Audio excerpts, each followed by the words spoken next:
অভয়াকাণ্ডকে কেন্দ্র করে তোলপাড় পড়ে গিয়েছে গোটা রাজ্য জুড়ে। প্রচুর মানুষ রাস্তায় নেমে তারা অভয়ের জন্য বিচার চাইছেন। এমনকি স্কুলের পড়ুয়ারা তারা পর্যন্ত রাস্তায় নেমে প্রতিবাদ করছেন, ডাক্তার দিদির জন্য বিচার চাইছেন। যদিও রাজ্য সরকার পরিষ্কার বলে দিয়েছিল যে স্কুল পড়ুয়ারা তারা এইভাবে কোনো আন্দোলন করতে পারবে না স্কুলের নির্দিষ্ট সময়, অর্থাৎ স্কুল পড়ুয়াদের মধ্যেও কোথাও না কোথাও অভয়া মিশে রয়েছেন। এবার রাষ্ট্রবিজ্ঞানের প্রশ্নে অভয়ার নাম, মমতার শিক্ষা দপ্তর ঠিক করছেটা কি? অস্বস্তি যেন কিছুতেই কমছে না। এবার ক্লাস 11-এর প্রশ্নপত্রে আর.জি. কর মেডিকেল কলেজে তরুণী ডাক্তারের খুনের প্রসঙ্গ উঠে এলো। একটা স্কুলের প্রশ্নপত্রে এই প্রসঙ্গ রাখা হয়েছিল, যা কাকতালীয়ভাবে বিরোধী দলনেতা শুভেন্দু অধিকারীর জেলার ঘটনা। সেই জেলার প্রশ্নপত্রেই দেখা গেল আর.জি. কর প্রশ্ন, আর তা নিয়ে রীতিমতন শোরগোল পড়ে গিয়েছে। যে ঘটনা নিয়ে এখনো পর্যন্ত সুপ্রিম কোর্টে মামলা চলছে, তা নিয়ে এইভাবে কি করে প্রশ্ন করা যায়? প্রশ্নের মুখে পড়েছে স্কুল কর্তৃপক্ষ। মমতার শিক্ষা দফতর নিয়েও উঠছে প্রশ্ন।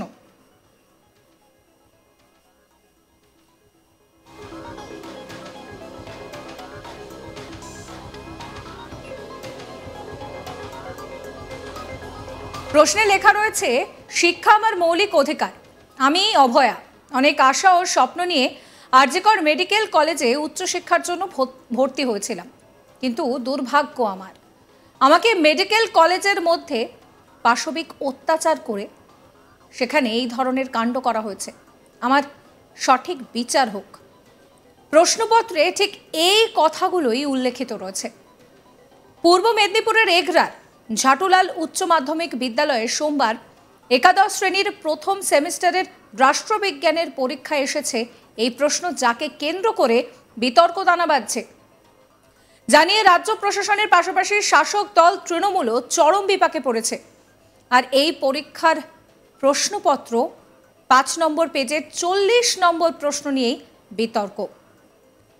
সূত্রের খবর, দিন 5 আগে একাদশ শ্রেণীর রাষ্ট্রবিজ্ঞানের পরীক্ষা ছিল। সেখানে একটি প্রশ্ন ছিল, শিক্ষা আমার মৌলিক অধিকার।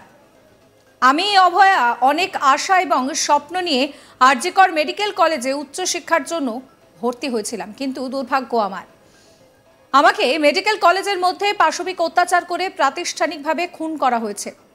আমার সঠিক বিচার হোক। উপরে বর্ণিত শিক্ষার অধিকার সংবিধান কোন ধারায় আছে, আর তার নিচে দেওয়া আছে 4টে অপশন। কিন্তু যে বিষয়কে কেন্দ্র করে রাজ্য রাজনীতি উত্তাল, সুপ্রিম কোর্ট যেখানে বিচার করছে, সেখানে এই ধরনের প্রশ্ন কি করে হতে পারে তা নিয়েও ব্যাপক প্রশ্ন উঠছে। এই প্রশ্নপত্র এখন রীতিমতন ভাইরাল হয়ে গিয়েছে। আপনাদেরকে শোনাবো টিচার বাসুদেব নন্দী কি বলছেন। 11-এর প্রশ্ন আমাদের কাউন্সিল যে নিয়মে করতে বলেছে, যেটা হচ্ছে সাবজেক্টিভ বিষয় আমাদের তুলে ধরতে হয়। রাষ্ট্রবিজ্ঞান এমন একটি বিষয় যেখানে আমাদের ছাত্রছাত্রী এবং সমাজকেও হচ্ছে কিছু আপডেট আমাদের বিষয় তুলে ধরতে হয়। আমি প্রশ্ন করেছিলাম, প্রশ্নটা বিভিন্ন টাইপের হয়ে থাকে। এটা ছিল কেস বেসড প্রশ্ন। এখন এই কেস বেসড প্রশ্নে আমার প্রশ্ন শুধু ওইটুকুই ছিল না, আমার প্রশ্ন ছিল শিক্ষার অধিকার কোন ধারায় দেওয়া হয়েছে, কোন ধারায় আছে ভারতীয় সংবিধানে। এখন সেদিক থেকে আমি প্রশ্নটা পজিটিভলি বা সদর্থকভাবে প্রশ্নটা করেছি। এ বিষয়ে আমি কোনো যুক্তিতর্কেও অবতারণা করতে চাই না। এটা আমার ব্যক্তিগতভাবে মনে হয়েছে যে ছাত্রছাত্রীদের সচেতনতা বৃদ্ধির জন্য এই প্রশ্নকে আমি রেখেছি। এখন আমিও জানি সুপ্রিম কোর্টে মামলা চলছে, সুপ্রিম কোর্টে অনেক মামলাই চলে, কিন্তু আমরা সেটা রাষ্ট্রবিজ্ঞানের শিক্ষক হিসাবে বিভিন্ন ইনস্ট্যান্ট আমাদেরকে তুলে ধরতে হয় ছাত্রছাত্রীদের কাছে। যেমন আমরা 92 সালের বাবরি মসজিদ ধ্বংসকে কেন্দ্র করে সাম্প্রদায়িক দাঙ্গা আমাদের ছেলেদেরকে পড়াতে হয়। যেমন আমরা শাহবানু মামলা ছেলেদেরকে জানাই। যেমন আমরা তাপসী মালিক যে সিঙ্গুরে তিনি খুন হয়েছিলেন সেটাও আমাদের পড়াতে হয়। আমরা পড়াই, সেগুলো আমরা ক্লাসে আলোচনা করি। হাতরস, উন্নাও, মণিপুর, এই কাণ্ডগুলোও আমরা ছেলেদের মধ্যে অবহিত করাই, তারা অন্তত সচেতনভাবে রাজনৈতিক ব্যবস্থা এবং সমাজ ব্যবস্থা সম্পর্কে জানতে পারে। তৃণমূলের টাউন সভাপতি ঠিক কি বলছেন এই নিয়ে শোনাবো। দেখুন, শিক্ষকরা হচ্ছেন আমাদের জাতির মেরুদণ্ড।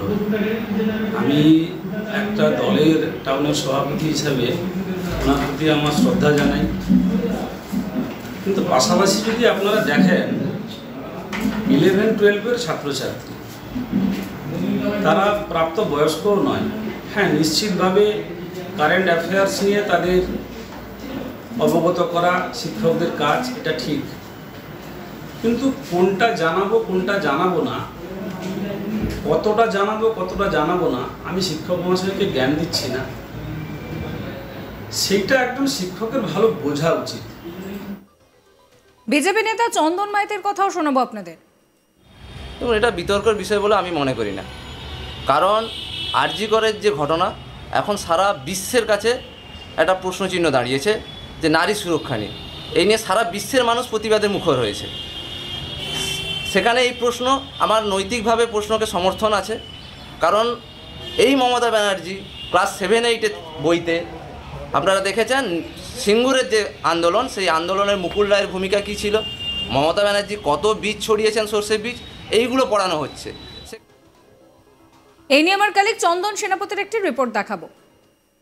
পূর্ব মেদিনীপুর জেলার এগরা ঝাটুলাল উচ্চ বিদ্যালয় এবং ইতিমধ্যেই এই বিদ্যালয়ের একটি প্রশ্নপত্র ঘিরে জোরালো চর্চা শুরু হয়েছে সোশ্যাল মিডিয়া থেকে রাজনৈতিক মহলে। গত শনিবার থেকে কিন্তু এগরা ঝাটুলাল উচ্চ বিদ্যালয়ে সেখানে একাদশ শ্রেণীর ফার্স্ট সেমিস্টারের পরীক্ষা শুরু হয়েছে এবং সেই ফার্স্ট সেমিস্টারের রাষ্ট্রবিজ্ঞানের পরীক্ষার 40 নম্বর প্রশ্নে সেখানে অভয়ার প্রসঙ্গ তুলে ধরা হয়েছে এবং এই প্রশ্ন ঘিরে ইতিমধ্যেই কিন্তু সোশ্যাল মিডিয়া থেকে শুরু করে রাজনৈতিক মহল, সমস্ত মহলেই কিন্তু একটা চরম বিতর্ক তৈরি হয়েছে। সেখানে রাষ্ট্রবিজ্ঞানের যে 40 নম্বর প্রশ্নপত্র রয়েছে সেই প্রশ্নে স্পষ্টতই লেখা রয়েছে, আমি অভয়া উচ্চশিক্ষার জন্য কলকাতা আরজি কর মেডিকেল কলেজ এবং হাসপাতালে ভর্তি হয়েছিলাম, কিন্তু সেখানে যেভাবে পাশবিক অত্যাচার করে আমাকে মেরে ফেলা হয়েছে আমি তার বিচার চাই। উত্তরস্বরূপ বা উত্তর চেয়ে সেখানে প্রশ্নপত্রে লেখা রয়েছে যে এটি বা উপরি উক্তি সাবস্ক্রাইব করবেন আজ তাক বাংলার ইউটিউব চ্যানেলকে, ফলো করবেন হোয়াটসঅ্যাপ চ্যানেলও।